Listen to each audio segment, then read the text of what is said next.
आप सारे लोगों ने सुन रखा होगा कि रात में हम लोग को पेड़ों के नीचे नहीं सोना चाहिए या पेड़ों के नीचे सोना अवॉइड करना चाहिए।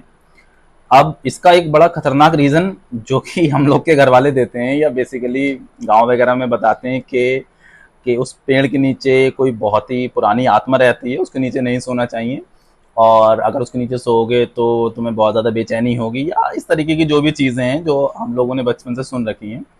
बट इसका ये सही रीजन जो हमें जो एडवाइस दी जाती है कि रात में पेड़ों के नीचे नहीं सोना चाहिए, उसका सही रीजन असल में ये नहीं है। ये तो बहुत ही बड़ा अंधविश्वास है और आज मैं आपको इसका साइंटिफिक रीजन बताता हूँ कि हमें रात में पेड़ों के नीचे क्यों नहीं सोना चाहिए। देखिए, हम सारे लोग जानते हैं कि जो पेड़ हैं वो अपना खाना बनाने के लिए एक प्रोसेस उनके अंदर होती है।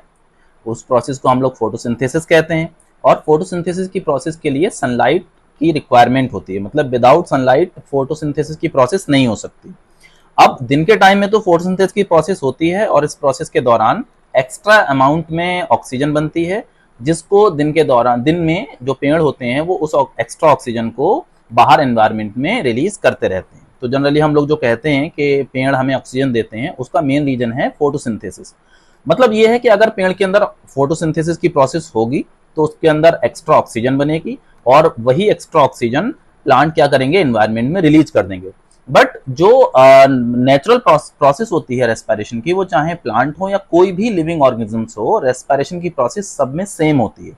और रेस्पिरेशन की प्रोसेस के दौरान ये होता है कि कोई भी लिविंग ऑर्गेनिजम्स ऑक्सीजन का इंटेक करता है और कार्बन डाइऑक्साइड गैस रिलीज करता है एनवायरनमेंट में।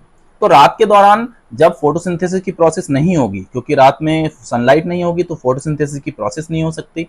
तो रात में जब फोटोसिंथेसिस की प्रोसेस नहीं होगी तो पेड़ जो अपनी नॉर्मल रेस्पिरेशन वाली जो प्रोसेस होती है उसी को कंटिन्यू करते हैं। और रेस्पिरेशन की प्रोसेस में चाहे मैंने अभी बताया पेड़ हो या कोई भी लिविंग ऑर्गेनिज्म हो, वो क्या करेगा, ऑक्सीजन इंटेक करेगा और कार्बन डाइऑक्साइड गैस रिलीज करेगा। तो अब अगर रात में कोई इंसान पेड़ के नीचे सोता है तो बेसिकली जो पेड़ हैं वो कार्बन डाइऑक्साइड गैस को रिलीज करेंगे और कार्बन डाइऑक्साइड गैस की अगर ज़्यादा अमाउंट हम लोग इनहेल करेंगे तो एक टाइप का जो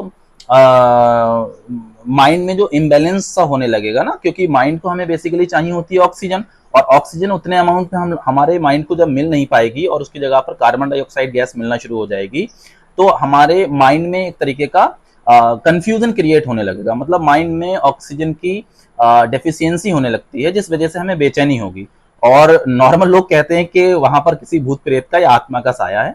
तो आई होप कि आप लोग इस पॉइंट को समझ गए होंगे और अंधविश्वास को तोड़ने का सबसे बेहतरीन तरीका जो मुझे समझ में आता है वो है साइंस।